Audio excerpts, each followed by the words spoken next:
Everything looks good with Dipset now, but just a few years ago, Dipset was in turmoil, and right now they're coming together for the money. This is Jordan Tower with JT News. Hit that bell, hit that subscribe button. m.reck, what's good, man? Salute, JT. I'm good. How you? I'm great, man. So, Dipset, one of the strongest groups to come out of New York City. Yes, sir. But around when Jim Jones got popping, we saw some turmoil happening, right? Ballin'. Well, because Mace made it clear in his latest interview, this was because he was jealous, right? Yep. So, really, around 2007, this is when the 50 Cent beef happened. What, '06? It happened around '06 and '05, '06, and then Camron got lost and went to Orlando, right? Yep. So actually, Ballin popped off around '05, '06. That's what happened. So then we saw Jim But Jones. also the true life situation had popped off during that time that Cam went to Orlando, Yeah. and I guess his moms got sick. But true Yes. life, So putting hands on him. so what happened was Cameron went down south. Then Juelz and Jim Jones, we saw them get real close for like '08 and on. And then Cameron, when he started coming back, he started dissing Juelz. Now, I was around Dipset around this time, so I can vouch for most of the stuff.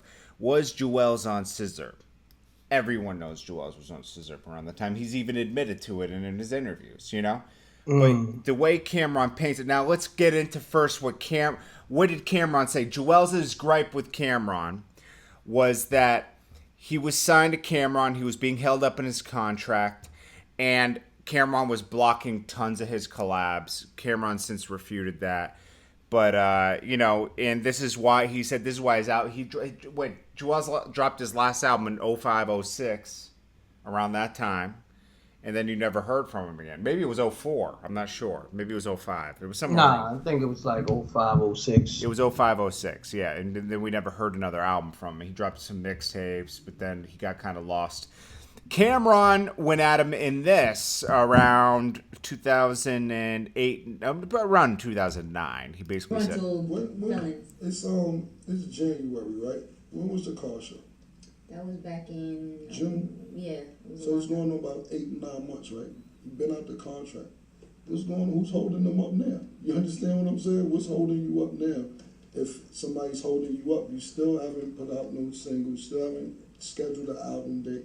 But the original story, now that's true because Juelz was around in the studio, and what was he working on around that time? He was working on Skull Gang. Remember?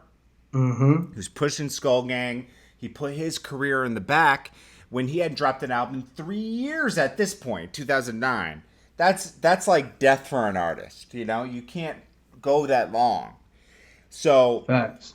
and he was sipping scissor. He had a lot of these Hawaiian punches around. I knew something was in him because every time he was sipping them. And don't get this wrong. We're not hating on Juelz. I want Juelz to win. But around this time, I was getting spooked because he kept drinking that Hawaiian punch and going like that at the end. I knew something was in it because I had seen, I had been around Wayne around that time. I seen him do it.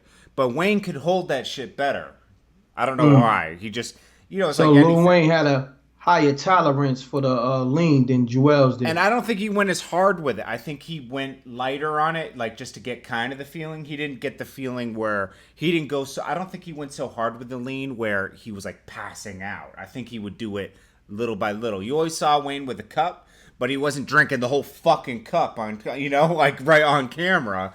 He probably sipped it throughout the day, right? That's what it seems like. Probably, Because sure. there's no way Wayne pumped out that much stuff on lean, on heavy usage lean, okay? Same with Future. I think he sips it slowly throughout the day. And some other guys go hard with the shit and they pass out and their career goes down the fucking tube. So Cameron spoke on this. He said, is that Juelz started drinking scissor Robitussin. You know what I'm saying? He got hooked on it, addicted to it. You go to his studio, he has Hawaiian, like 100 Hawaiian punches already pre-mixed with this stuff in it. You know what I'm saying?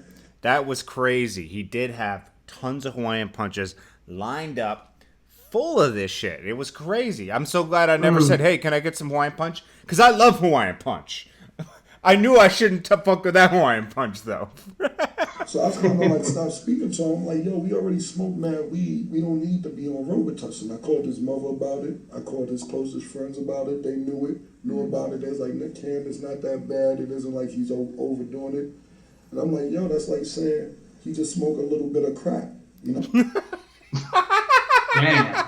Like, first of all, was Camron wrong for this?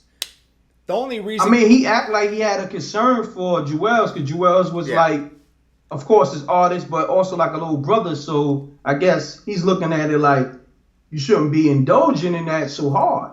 I think that he called him out publicly on this is because it was the only way to get through to him. You know, like maybe other people, maybe the fans can hold you accountable because I can't.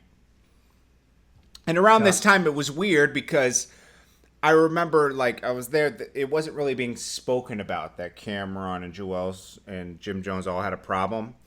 It was just that, like, Cam was in Jersey, Juelz was in Jersey, and I remember SAS going back and forth saying, like, I'm trying to get them back together, but they just don't want to fuck with each other right now. You know, like, shit was just in turmoil then. Jim Jones was winning, so, you know, he could only do so much, you know, and, you know, Juelz fired back when he heard that interview, and, you know, he just spoke on the scissor, you know.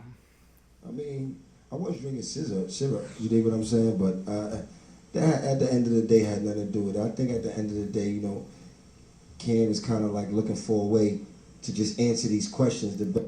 Now, he's blaming it on Camron coming out with an album. That's where he knows how. You know what I'm saying? So you got to understand, me and Cam been together for 5 years as far as, you know, the relationship we had. So for him to tell y'all the reason he stopped speaking to me for drinking scissor, that's like Baby saying I don't mess with Wayne no more because he was drinking scissor. Now, I don't think that's the case because down south, I think all of them guys were on something on Cash Money. Remember? Yeah, it was on like dope. And Baby liked it like that because then you don't ask questions about money till later.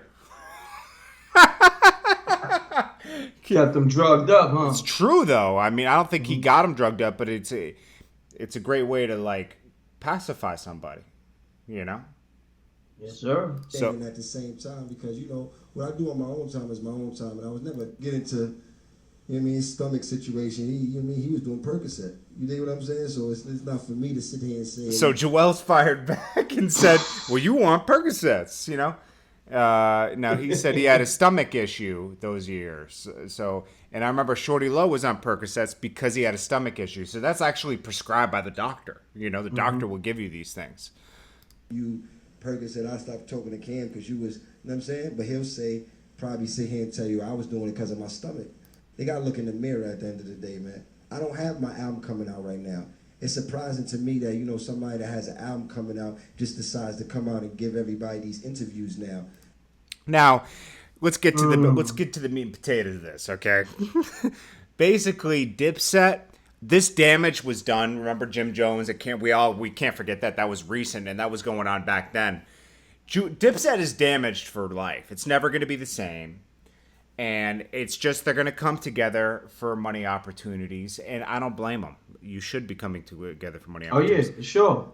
I think Juelz lost his mojo when he got into this whole thing with he got lost for a while, and then his studio got raided and everything. I think he still feels like he doesn't have his mojo back. He was supposed to drop an album this year. He didn't drop it. And we were rooting for him a year ago, Rec. Just a year ago, he started dropping music. We just started dropping music. I'm still rooting for him. I'm a little disappointed. I'm definitely rooting for him. A little disappointed we don't have an album. He was promising all these things that never happened. Now, he did get some work done this year. And it's going to take more than a few songs to come back, man. It's going to take... so you got to stay on their necks every month, something big, right? Mm-hmm. So, I think Juelz might be in the legacy category at this point, unless he can come back with some new hot shit. Man, he just need a hit record. That's it. A certified hit. Hopefully he gets one, man. I'm rooting for him. But Dipset, I'm rooting for him. Dipset will never be the same though because of these public beefs. You can never go back to the normal. I think that's a great narrative on this one. Yeah. So, anyways, guys, Yes, sir. what do you guys think? Get in the comments. I appreciate you guys tuning in. Me and Rec both appreciate you. Make sure you hit that bell. Make sure you hit that subscribe button. We got a lot more loops coming to the rest of the day. We'll check you guys a little later. Peace. Deuces.